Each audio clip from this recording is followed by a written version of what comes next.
Former NFL player Joe Haden decided to sit himself on the podcast and explain to him why he's bad managing money.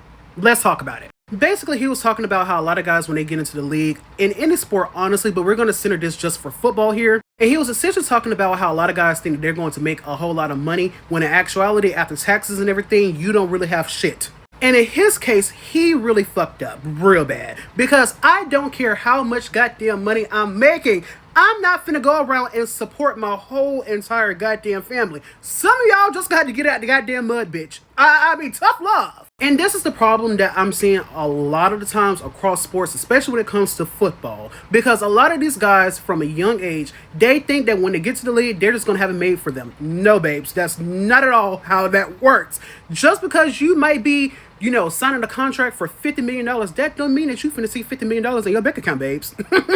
And that don't mean that you finna see $50 million the next year. Because quite literally, you can have a career-ending injury, and then that little, $2 million that you got left from taxes and everything, you got to try to make that scratch. And this is one of the reasons why I don't like the idea of NIL in college, because of the fact a lot of those kids be mismanaging money. We see it all the time with goddamn UGA.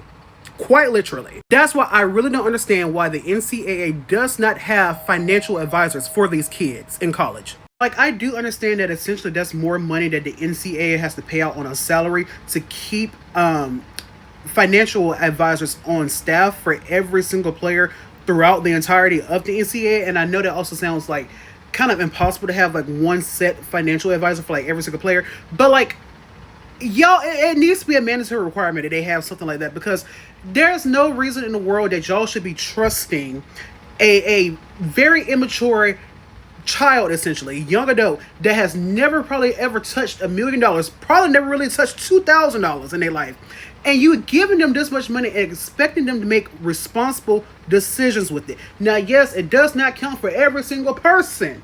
Yes, you very much have some people that is very smart and very financially responsible with their money. But the majority of the ones that we see are blowing their money to the fucking wind like there's no tomorrow. And that is what's going to get so many people caught up in the long run, because they think that they're making this big time money. Babes, as a athlete, you have to pay taxes in every single state that you are playing in.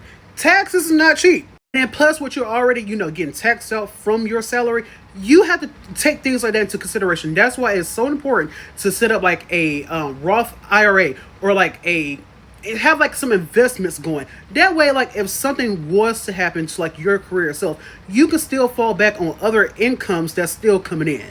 Like this dumbass gave his parents $3 million in cash and then gave them a $1 million house.